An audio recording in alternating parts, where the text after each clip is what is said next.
Hi there, my name's Bennie. I'm an independent wine journalist, and though I have a face more built for radio, the good folk at WineMarket decided they'd throw me in front of a camera to have a chat about this wine here, which is the Songlines estate, the Boundary Song, Shiraz 2008 from McLaren Vale.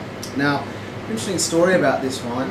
It's one of those sort of project-driven wines where passionate wine people come together and create a wine of an exacting standard. That means that they think about the source of the fruit and they think about the winemaking technique they want to put into each glass that then you get to drink. The two fellows behind this are David Fatches, and he was a winemaker with the very large Orlando Wyndham Company for a long time, making top class wines out of Australian grapes. And his mate is a guy called Martin Krajewski, and he's one of the big bosses of one of the finest Bordeaux chateaus in Europe, called Chateau de Sourds. Now the two of them got their heads together over a bit of a drink up in France and thought to themselves, well, we can probably make a really fantastic set of wines from Australian grapes if we just put in the right amount of effort. So the first thing they do is source amazing grapes. Now I know there's no grapes on this vine right now, but a vine like this would have produced some of the grapes that go into this wine right here. So if we're to taste this wine by carefully opening the screw cap, which keeps things very, very fresh, we might be introduced to some of the flavours and aromas that come with this kind of fine winemaking. Now, to give you an indication of where these things start, we have a very bodgy looking picture.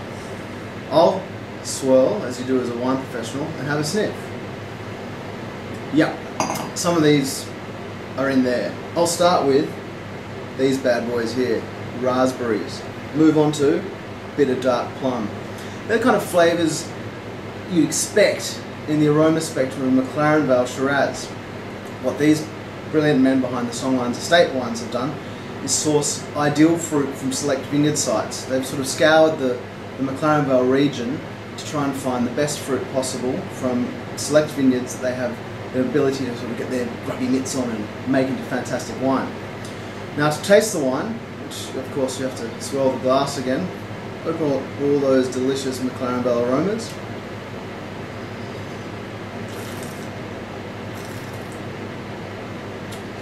We're back here again.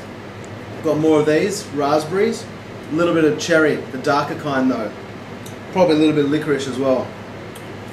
And a really lovely, long, soft, silky finish. The great thing about McLaren Vale Shiraz is that even as a young wine, it's very, very approachable. But the fantastic thing is that as well, it can sell at quite, moderate times to enjoy how the wine will develop over a period of time in a successful cellar. Now, this sort of wine is great on its own. It has the ability to be drunk very easily and casually at most times. It's a lunchtime style wine, nice medium weight, light kind of finish and freshness. But if you were to have a plate of food, which unfortunately I don't here, it would match probably most robust red meat dishes, stews, and even the odd barbecue. I can see that going pretty well at a barbecue personally. Now, where does it sit in the spectrum of wines? Well, Songlines estate has a top tier called the Songlines range, and that's single vineyard wines. So it comes down the tier from there, but a lot of the fruit that goes into those single vineyard wines actually ends up in this bottle as well, which is a pretty remarkable kind of thing. So in the spectrum of great wines of Australia and great wines of the world, where does the Songlines estate, which you may not have heard of, sit? Well, it ain't like this. I'll put that right here just to make sure you know where this bad boy sits. And it ain't quite like this either. We all know what this is. Bit fancy, right? So in between sits our friend Songlines Estate Shiraz. Really well priced, really great value, premium enough that it can, push towards this end of the spectrum in terms of impressing friends and enjoyability, longevity and texture and structure, and nowhere near this little sucker down here. So anyway, for my mind, wouldn't mind having a little bit of this right now, and seeing as though it's only just gone past 9 AM, I'll say cheers to you.